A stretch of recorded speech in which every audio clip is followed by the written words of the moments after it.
Mr. McMahon's first sentence to me. It was a short meeting. He said, cut his hair.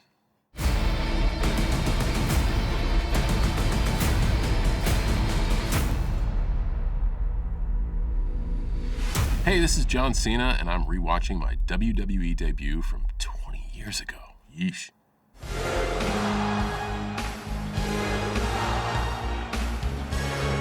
Right now, I'm watching Mr. McMahon introduce and embrace Kurt Angle, who is wearing headgear and an unbelievable hairpiece. I found out at 2:45 in the afternoon that I would be wrestling Kurt Angle. I had one meeting with Mr. McMahon before this, and I was pushed into his office, and Michael Hayes asked, what do we do with this? And Mr. McMahon's first sentence to me, it was a short meeting, he said, cut his hair. And then I was out of the office.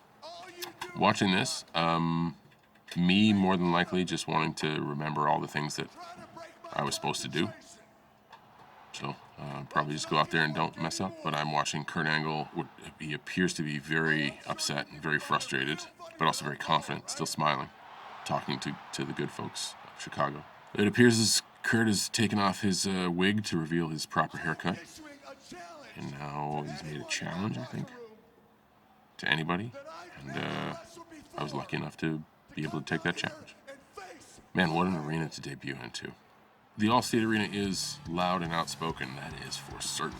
I did not expect them to know or care who I was, but I think Mr. McMahon's performance combined with Kurt's performance maybe got them a little interested, but I think it was a little bit more than meh, which is great. I've now come down to the ring, and Kurt's look says it all of what's going on, because you can look past the people.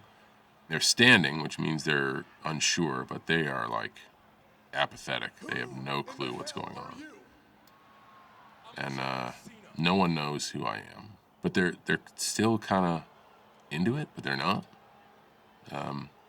I can't hear anything at this point. If you could only do it now, it'd do it a lot different. But I can't hear anything for sure. Probably just not trying to mess up saying two words.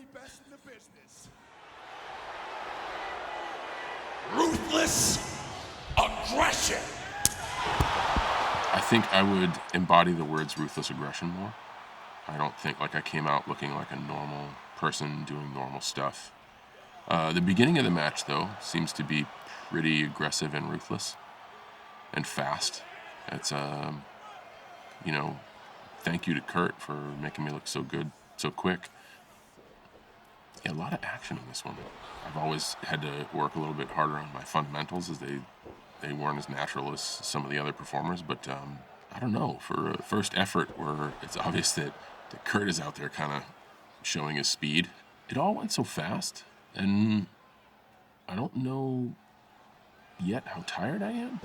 I don't know how much we have left, but I always thought I was in okay ring shape. I don't think we'll go on a little bit, but I don't think I'm super tired. I still keep getting up, but it did happen really fast. But you can see, so this is what I see now. You can see people are not interested because they're waving their hands or getting their signs on TV. They're showcasing themselves, which means they're not interested. But I would look at it, if I watched it back, I was probably like, man, did my moves look good? And now I would watch it much differently and say okay, they're only kind of interested in that. What could I have done to gain their interest? I don't want to say any segment is expendable and any segment of television is expendable, but I got good feedback from a lot of folks, because I can only imagine that Kurt made it known to everybody that he would try to go fast and get me exhausted.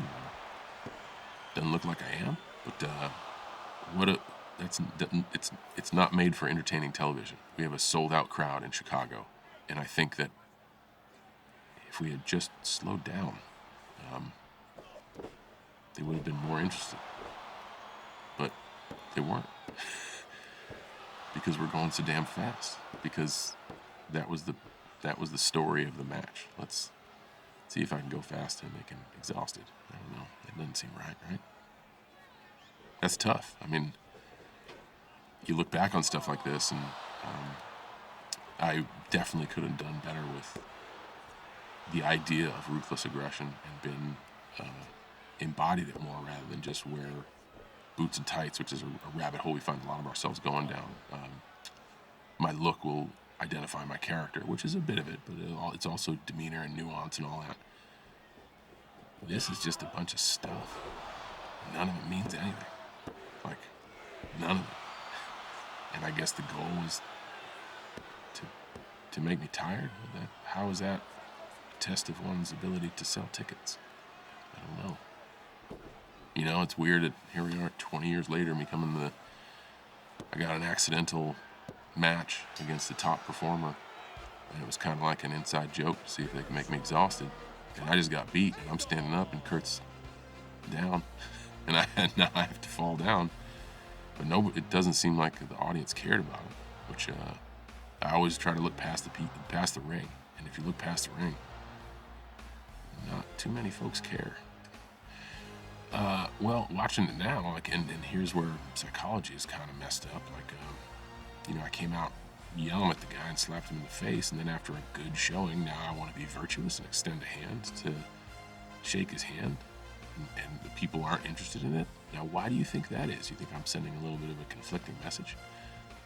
I think as who I was then, I was just happy to be happy to be aboard, but I just think we did it wrong, or not that we did it wrong because it happened. It was a moment that happened. I think we could have done a whole lot better. We were looking for new stars. I just did what I was told instead of being ruthlessly aggressive. And had I done what I was supposed to do, and here I am in the back shaking hands with everybody and all that, and this is awesome. This is an awesome moment. And certainly it was pretty genuine. Everybody's like, "Hey man, you did really good. Let's put it on tape." But here I am intimidated by The Undertaker. If I am aggressive and ruthless, I wouldn't really be intimidated by anybody, right? And I might not ask to shake Kurt's hand or any of that. Here I am marveling at my own hand because The Undertaker shook my hand. If I really embodied ruthless aggression, I'd have kicked him in the nuts. Or bowed up to him and said, "Hey, I'm going to take that championship in a week or so."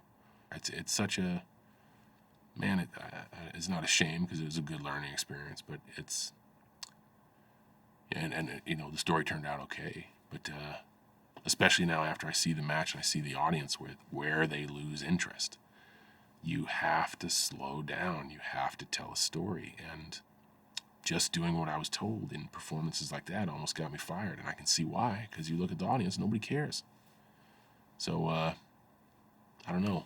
I guess looking back at it, I'm grateful for the moment. I'm grateful I debuted in such a historic arena with such an amazing performer. But I'm also grateful it didn't go well, because it taught me to, especially when the Dr. Thugonomics character was introduced, I was neither ruthless nor aggressive. I was quite submissive and passive and acted like a fan. And I was. And that's okay, but you can't do that there. You have to stand out. You have to have a personality where somebody can attach to. And everybody would have done the exact same thing in my interaction with The Undertaker, whether they were a paying customer or backstage. Everybody would have done the same thing. So what does that make me different than anybody else? That stuff was nice, but it didn't help at all. As a matter of fact, all that stuff hurt more, because then I get the endorsement of The Undertaker and have a bunch of fast matches that mean nothing and almost get fired. So I wasted his time too. Looking back 20 years, it seems like I wasted a lot of time. That being said, I think it's time to jet. Until next time, my friends, I'll see you at 40 when I watch this back totally crusty. And be like, should I slow down?